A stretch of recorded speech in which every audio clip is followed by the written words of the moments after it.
अगर व्यक्ति एक नॉर्मल जीवन जीता है और उसको आत्मज्ञान नहीं हुआ, सेल्फ रियलाइजेशन नहीं हुआ, मैं कौन हूं, कहां से आया हूं और मुझे कहां जाना है, इसका भान नहीं हुआ, उसको ये ज्ञान नहीं हुआ, तो अल्टीमेटली उस आत्मा का मृत्यु के बाद उसकी क्या हालत होगी और क्या वो दोबारा जन्म लेगा ये आत्मज्ञान को प्राप्त करने के लिए, या सूक्ष्म जगत में भी उसको आत्मज्ञान मिल सकता है? आप बताइए।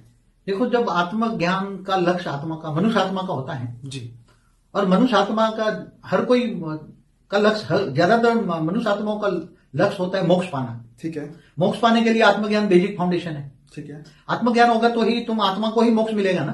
ठीक है। तुम आत्मा हो, स्वयं को जानते हो कि मैं आत्मा हूं, ये तो आज कॉमन चीज हो गया है ना। बिल्कुल। तो आत्मज्ञान होगा तो ही मोक्ष में आगे बढ़ेगा ना। जब तक आत्मज्ञान नहीं होगा तब तक वो मोक्ष के आगे नहीं बढ़ेगा। मोक्ष की प्रोसीजर कैसे होगी, मोक्ष कैसे मिलेगा?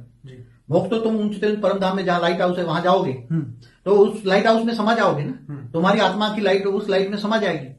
जैसे सागर में एक पानी का बूंद समा जाता है, ऐसी तरह तुम्हारी आत्मा एक पावर की बूंद है, तो आत्मा पावर के गोले में समा जाएगी, पावर हाउस में समा जाएगी, तो तुम्हारा मोक्ष हो जाएगा। मगर आत्मज्ञान के बिना तुम, अगर आत्मा शरीर छोड़ देती है, अचानक किसी का एक्सीडेंट हो गया और उसका लक्ष्य था मैं लूंगा, आज नहीं कल लूंगा और सुनूंगा, ऐसे लोग बहाना करके टाइम नहीं मिलता।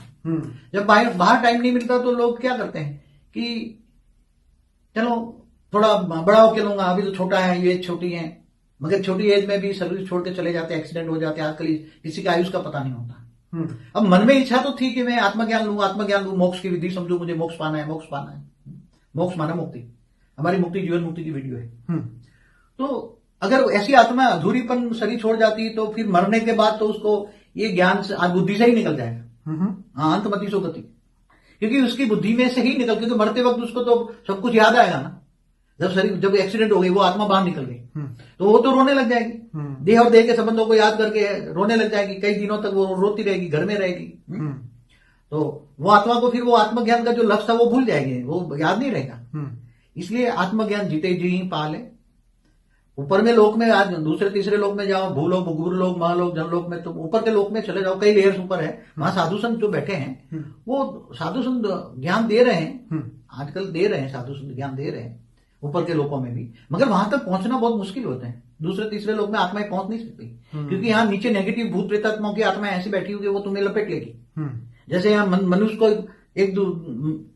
मतलब चाचा मामा लपेट लेते हैं ना एक दूसरे को, कोई अच्छे काम में नहीं जाने देते ना, चल ये काम नहीं करना है, चल हम कहते वो कर। तो ये बहुत मुश्किल काम है। इसलिए जन्म से ही बच्चों को ज्ञान देना चाहिए, छोटे छोटे बच्चों को ज्ञान देना चाहिए, आत्मस्वरूप का ज्ञान देना चाहिए, आत्मस्वरूप की अनुभूति देना चाहिए और ऑलमाइटी ऑथोरिटी की पहचान देनी चाहिए कि ऑलमाइटी ऑथोरिटी कितने बड़े बेहद के विश्व का रचयिता है, बेहद के विश्व का मालिक है। Galaxy, universe, great universe, multi